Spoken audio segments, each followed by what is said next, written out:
طيب. Bismillah ar-Rahman ar-Rahim. Welcome, my dear students of grade 6, to a new lesson, which is carbon. After studying carbon dioxide, today, inshallah, we're going to study nitrogen gas. Nitrogen gas. As you know, nitrogen gas is one of the components of the atmosphere. And it is the most abundant gas in the atmosphere. And you know, nitrogen has a name N2. So, how many atoms in the molecule of nitrogen? How many atoms? Two nitrogen atoms. Very good. It is made of 2 nitrogen atoms like this.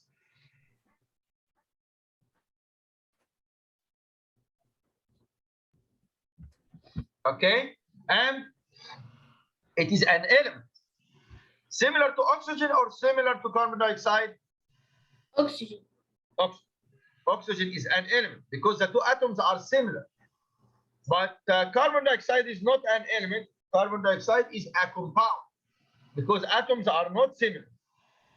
We have 2 atoms of oxygen in carbon dioxide and 1 atom of one carbon atom. You remember? Yes. Carbon dioxide, Yes. formula of carbon dioxide, CO2. So it is a compound, not an element.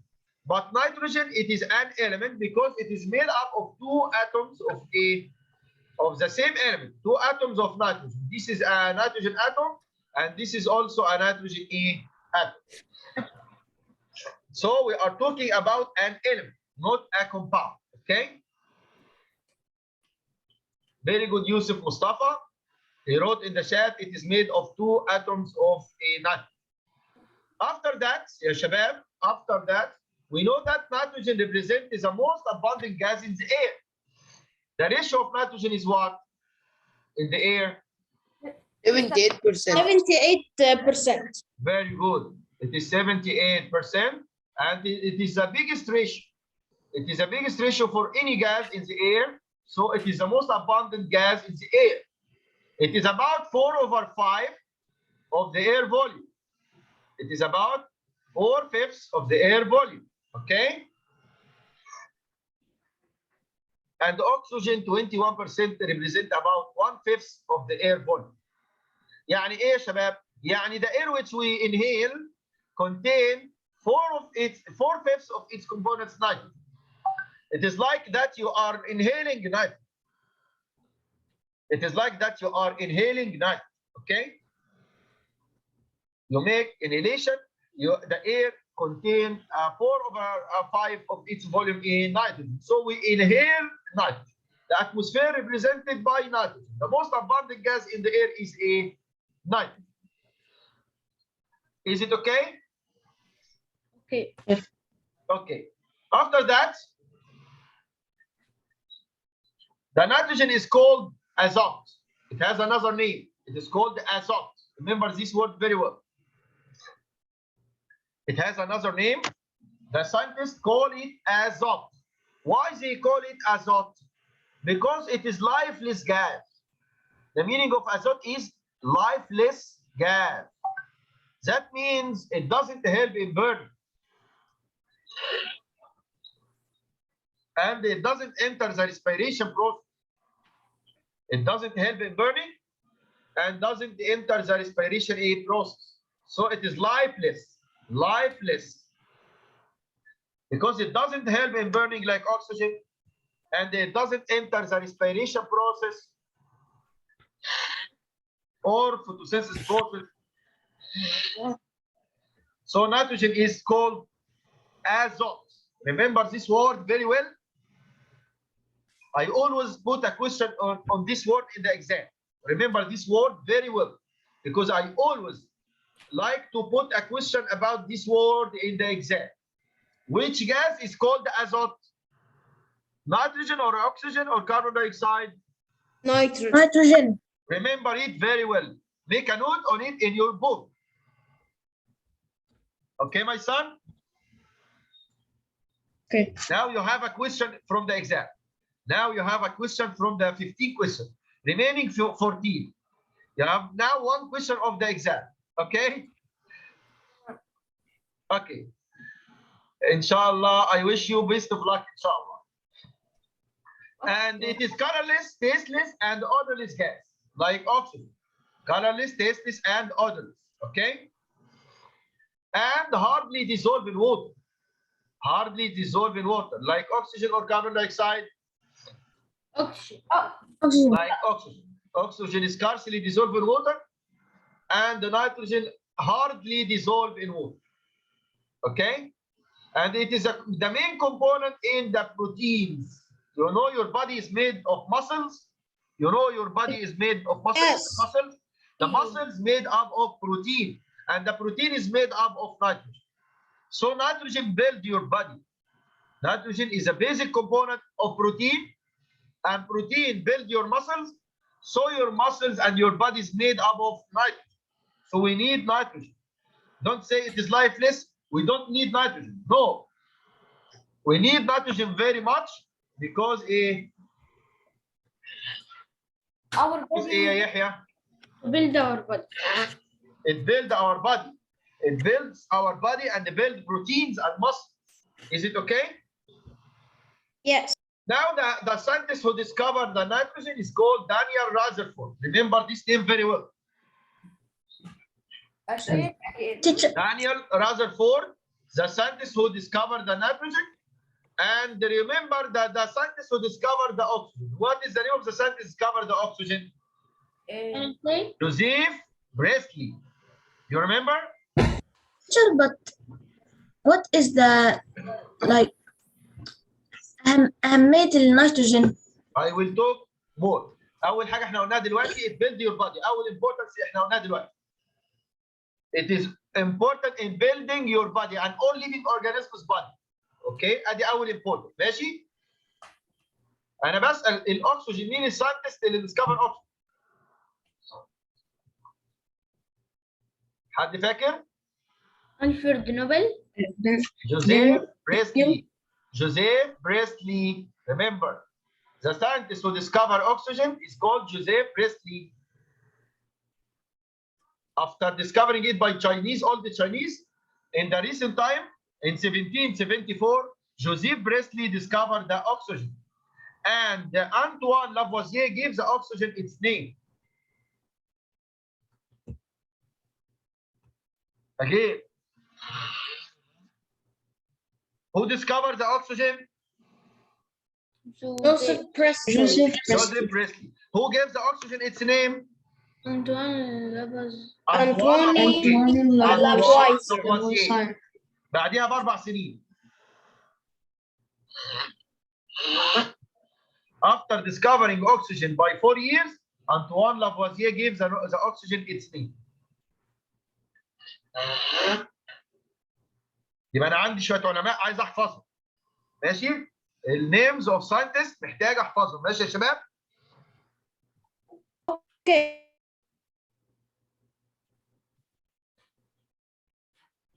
اكتب نوت عندك مهمه ان ممكن يجي لك سؤال على واحد من الساينتست who discovered oxygen, who discovered nitrogen, who gave the oxygen its name.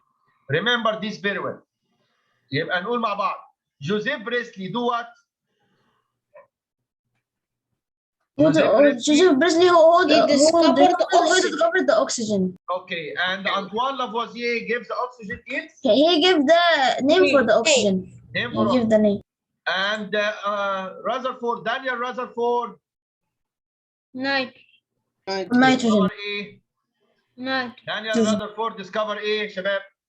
Nitrogen. Is it easy? Daniel Rutherford discovered the nitrogen. Remember this very well. The names of the scientists. لغايه دلوقتي عندنا 3 scientists. ماشي؟ طيب. لا ده احنا عندنا اندرياس سيليزيوس. What did he do? Andreas Celsius. Invented the thermometer. The thermometer. Invented the Celsius thermometer. Remember يبقى كده عندنا how many scientists لغايه دلوقتي؟ 3. لا 4. 4. عندنا Antoine Lavoisier discovered the oxygen. عندنا سوري جوزيف بريسلي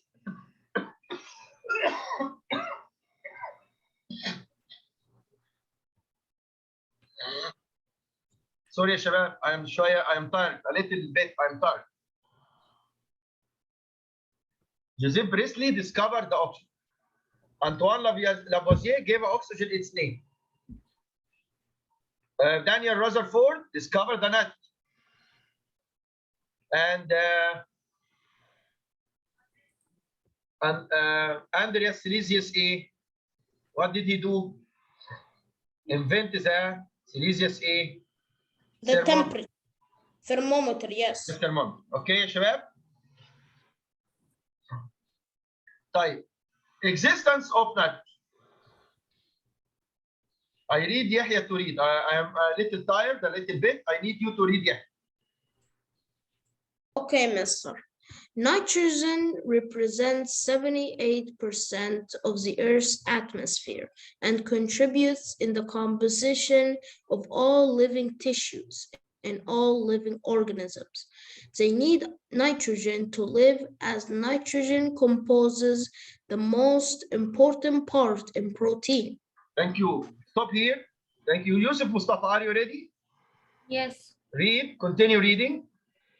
Nitrogen oxides are formed in the atmosphere during lightning, which reaches soil with rainwater legumes, such as clover, peas, and soybean. ليجمز دي يا شباب اللي هي النباتات البقوليه اللي بتاخد النيتروجين وتعمل بروتين. بتاخد النيتروجين وتعمل ايه؟ بروتين. Clover, peas, and soybeans produce protein. صويا بينز والبينز كل دي بروكوليات ليجمز اسمها ايه؟ ليجمز. كمل. Produce protein from atmospheric nitrogen by the help of a specific type of bacteria that live in their roots. تمام يبقى احنا كده بنتكلم عن النيتروجين بيتكون في الهواء اصلا موجود في الهواء في الاير found in the air by ratio 78% and it represents the most important component of proteins يعني helping building all the body of all living organisms. بعد كده during lightning بيتكون حاجه اسمها نيتروجين اوكسايد زي ال N مثلا O2 نيتروجين اوكسايد زي NO2 مثلا. NO2 ده نيتروجين اوكسايد اسمه نيتروجين داي اوكسايد. ده بيتكون اثناء اللايتنينج وبينزل مع الووتر بتاع الرين وبيوصل للسايل ويبتدي البلانت يعمل له ابزوربشن. الليجمز بالذات نباتات البقوليه بالذات ابزورب نيتروجين اوكسايد باي ذا هيلب اوف ليجمنس بكتيريا. نوديولار بكتيريا. في نوع من البكتيريا اسمه نوديولار بكتيريا. الروت كده الروت بتاع البلانت عامل كده. الروت بتاع البلانت عامل كده يا شباب. وفي حاجه اسمها نوديولار بكتيريا. في حاجه اسمها ايه؟ نوديولار بكتيريا موجوده هنا كده. هنا كده نوديولار بكتيريا. النوديولار بكتيريا دي بتعمل ايه؟ بتعمل ابزوربنج للنيتروجين وتديها للبلانت. النوديولار بكتيريا بتعمل ابزوربشن للنيتروجين وتديها ايه؟ للبلانت عشان يعمل بروتين. نوديولار بكتيريا. ماشي؟ بتاخد الايه؟ النيتروجين من السويل وتديها لمين؟ للبلانت عشان يبدا يعمل ايه؟ بروتين. تمام؟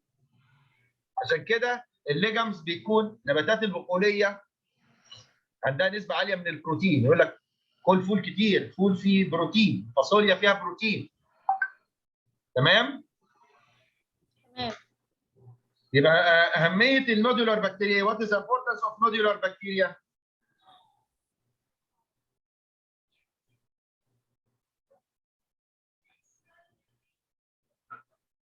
Takes nitrogen and It's a type of bacterium take the nitrogen that oxide, take the nitrogen from the soil and give it to the plant. plant.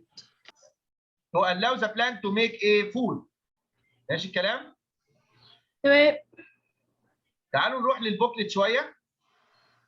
نتكلم عن الامبورتنس اوف نيتروجين. طبعا هنا النيتروجين از كولد ازوت. ده بيجي في الامتحان كتير جدا يا شباب. السؤال ده مهم جدا برضه. What is the meaning of the word azote? Is it a life gas or lifeless gas? Lifeless gas. lifeless gas. يعني ايه ازوت؟ يعني lifeless gas. Remember this word very well. Remember, because I prefer to bring it in the exam also many times. I bring this word in the exam. What is meant by lifeless gas? It means a azot. azot. Azot is the meaning of azot. It is lifeless gas because it doesn't help in burn and doesn't enter the respiration process. It doesn't enter the respiration process and it doesn't help in burn. Remember this very well. Remember this very well. Why we call nitrogen azot or lifeless gas. Okay? هتقول لي ايه يا اياد؟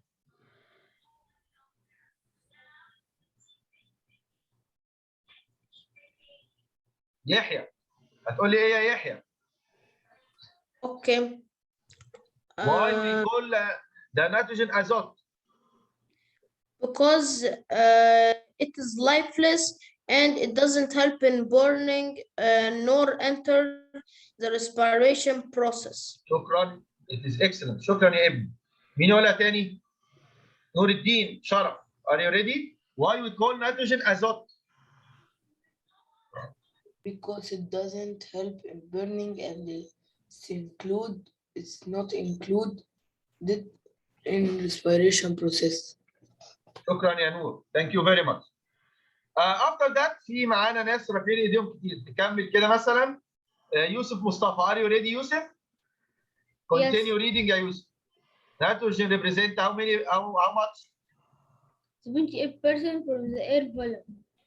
And it is the most abundant gas. يعني ايه most abundant gas? Has The biggest ratio. It has the biggest ratio. ماشي الكلام؟ سهل الكلام يا شباب؟ طيب نروح لواحد طالب تاني. أشرف وليد. Are you ready أشرف؟ Are you ready أشرف؟ Nitrogen Yes. is the main component of proteins. Which makes the tissue Which of makes living tissue. organism. طيب nitrogen oxide اللي هو NO2 formed during formed during Lighting and light. Formed during lighting and reach the earth with the rainfall. Reach the earth with the rainfall. طيب بعد كده nitrogen is used by ligands to make what? to produce protein. To make protein by the help of what? Nodular bacteria. Very good. By the help of nodular bacteria. طيب تعال نروح للproperties of nitrogen.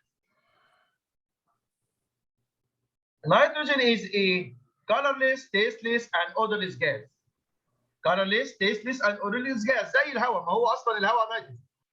78% من الاير عباره عن نيتروجين.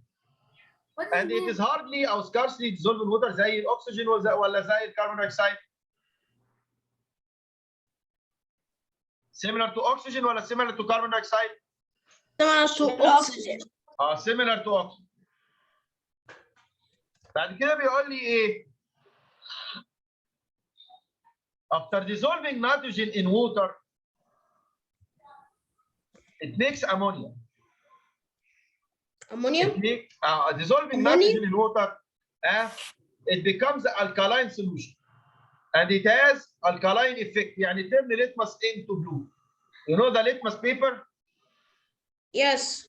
If we have here water in a big, وبعدين you dissolve some nitrogen in it. You dissolve some nitrogen in this paper. In water. You dissolve some nitrogen. And you put a litmus paper. How? One red and one blue. Okay. Which one will turn in the color of the? Which one will turn?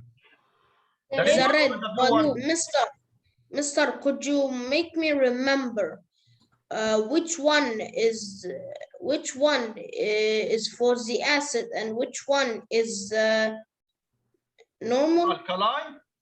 Remember, acid prefer the red color. Acid prefer red. Acid prefer red. Remember, acid red. Okay? Okay.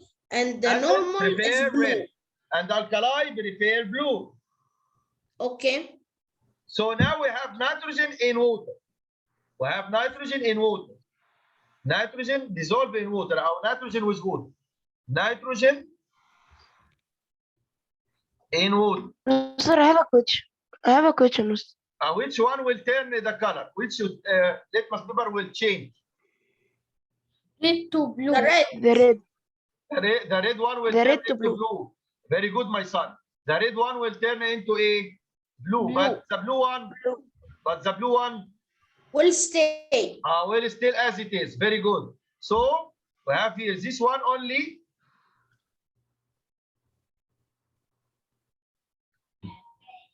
The red one change into blue like this. The red one change into blue like this, but the blue one still as it is. Is it okay? Yes, but I have a question. اتفضل.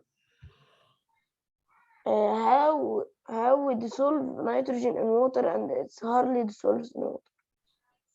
ما احنا بنقول ايه scarcely يعني صعوبه، بيدوب بصعوبه، يعني بيدوب بس كميه قليله جدا. It does أشرف. Oxygen scarcely dissolves in water, but there is still some water. some oxygen dissolved dissolved in water. يعني some a little amount of oxygen dissolved in water and a little amount of nitrogen dissolved in water. ماشي الكلام؟ ماشي الكلام؟ اوكي. لما اقول scarcely مش معناها انه ما فيش ديزولف خالص، لا يعني بيدوب بصعوبه.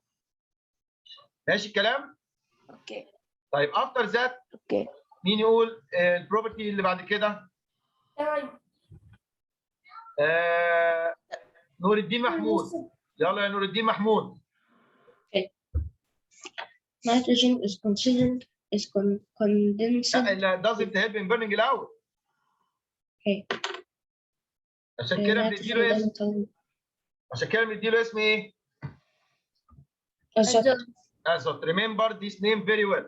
Remember this name very well. Okay? طيب كمل.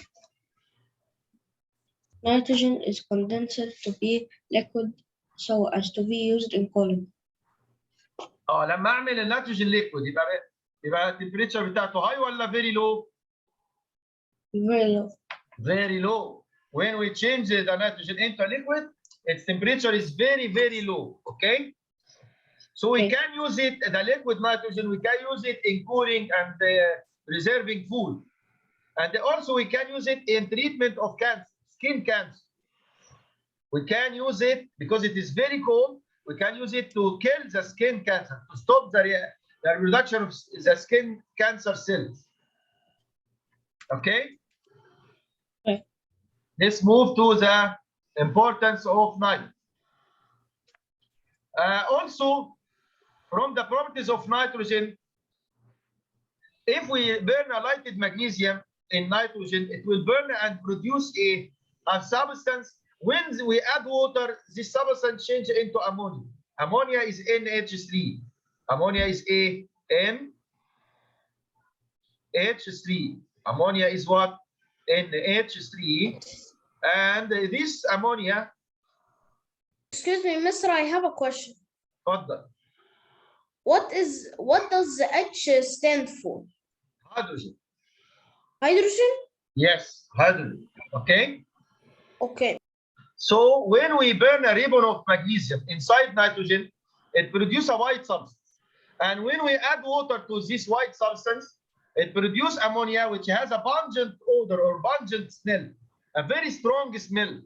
You cannot smell it. It is very strong and not good smell. Okay? Pungent means very bad or strong. You cannot smell it. Okay, Shabab? And also nitrogen is condensed into liquefied nitrogen in a very low temperature. In a very low temperature. Has a very low temperature. Has a very low temperature. ماشي الكلام؟ ماشي يا شباب؟ Okay. So we can use it in treatment of cancer, and we can use it in food preservation.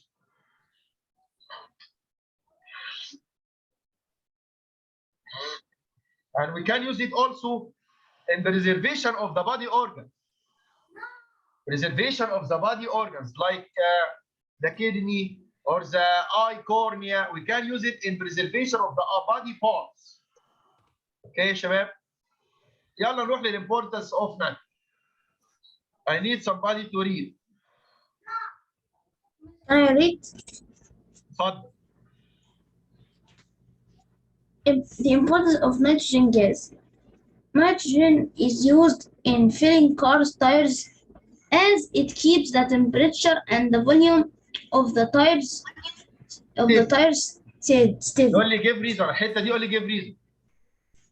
We use nitrogen to fill the car tires. Give reason. اقول له because it keep the volume steady. If the temperature changes, maybe the car tire will explode if you fill it with air. But if you fill it with nitrogen, it will not explode at all. Teacher, what does mean steady? يعني stable, doesn't change. Okay? Doesn't change. Okay.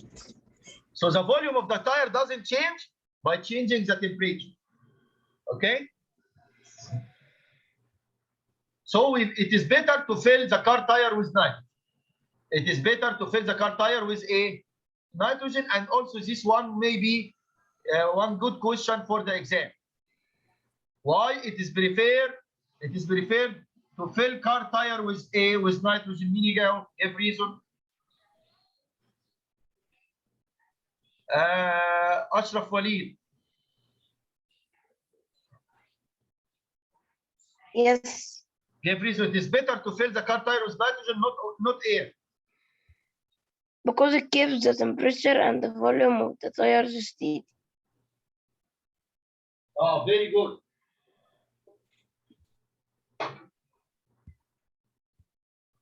It keeps the temperature steady and the volume of the car tire steady. اوكي يا شباب؟ مين يكمل معايا؟ عمر خالد، اتفضل يا عمر. Nitrogen is used in treatment of skin tumors. يعني ايه skin tumors؟ What is meaning of tumors? يعني ايه تيومر يا شباب؟ Cancer. يعني كانسر، ماشي؟ What meaning of cancer too? الاورام والعياذ بالله، الاورام يعالجوها بالايه؟ بالنيتروجين ليكوفايد نيتروجين.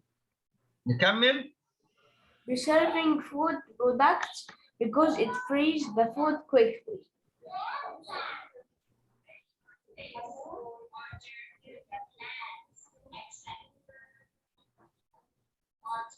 Preserving food products because it has a very low temperature. طيب شكرا. بعد كده يا شباب nitrogen is used in making ammonium nitrate. ammonium nitrate دوت ايه؟ soil fertilizers. يعني ايه؟ مين يعرف يعني ايه soil fertilizers؟ اسمده ايه؟ Arabic. زراعيه. بتعمل ايه؟ help the plant to grow. help the plant to grow. ماشي الكلام؟ زي الامونيوم نيتريت. help the plant to grow. The farmer use it to help the plant to grow faster. Is it okay? And it is used in a small amount to fill some types of lamps. It is used in filling some types of lamps because it is lifeless and it doesn't help in burning. We can fill some lamps with nitrogen. And it is used to store petroleum and flammable materials because it is inactive material. We can use it to store petroleum and flammable material. المواد المشتعلة we can keep it in nitrogen because nitrogen doesn't help in burning, so it can keep it without burning. Okay? يعني ايه flammable material؟ يعني تقدر تتحرق بس مواد قابلة للاشتعال. مواد قابلة للاشتعال زي مثلا الفيول، البنزين، الحاجات اللي زي كده. ماشي الكلام؟ Excuse me, Mr. What does inactive mean? يعني doesn't help in burning. Okay. تمام؟ Thank you. Okay, not at all. You are welcome. Now we have the last important of nitrogen. It is used in making the stainless steel, which is used in cooking pots, and the electronics and the gunpowder. Gunpowder اللي هي ايه؟ Used in making pellets. You know the pellets? Bullets. The gun bullets. Yeah, the gun bullets. In making you know? guns. They fill it with ammonium. Some components contain nitrogen, like ammonium nitrate. And it is used also in making stainless steel and the electronics. There are a lot of uses for nitrogen. A lot of uses for nitrogen. Is it okay? Now give reason. Time for give reason. Who read the first give reason? Start. Me. Me, Mr. Muhammad Walid. Muhammad Walid, read يا Muhammad.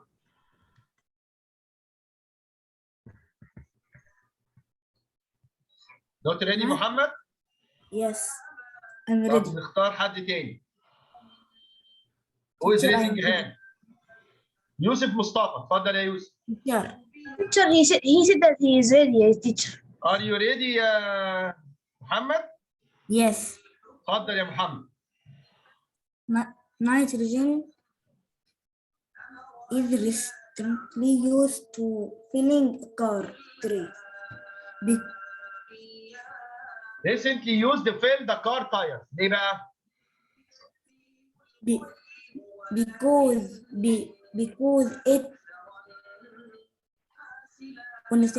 relative constantly يعني stable أو steady. Stable أو steady. The volume of the tire with the temperature changes. يعني it doesn't change the volume. The volume doesn't change. Its volume doesn't change. ماشي الكلام؟ طب نروح لواحد تاني. أشرف وليد. Are you ready أشرف؟ Yes. Read the second give reason. Nitrogen is used in the tanks of liquefied explosives because it's an active material. Because It's an active material. It is inactive material. It doesn't help in burn. It doesn't help in burn. بعد كده معانا طالب كمان. مين ما جاوبش النهارده يا شباب؟ محمد الجنيدي. Are you ready?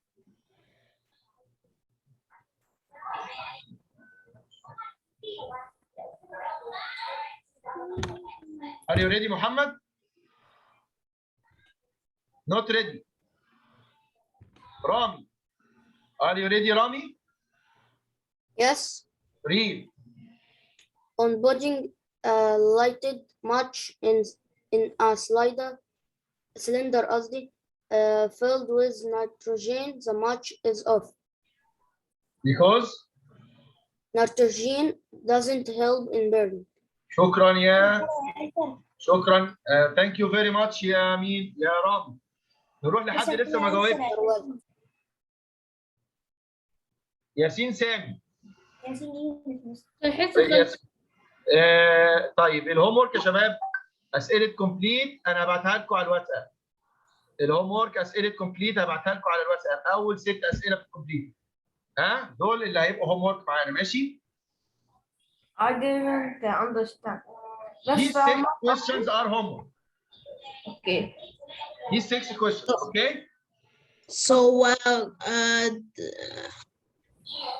okay, so booklet exercises are homework, and yes, in the from book 1 to 6. From 1 to 6. from 1 to 6. Okay. Is it easy? Okay. Easy. Thank you. Mister, Thank you did very we much. finish the? Did we finish? I will finish did the we session finish now. the Thank lesson? you very much. Okay, did we finish the lesson? Goodbye. Goodbye. السلام عليكم.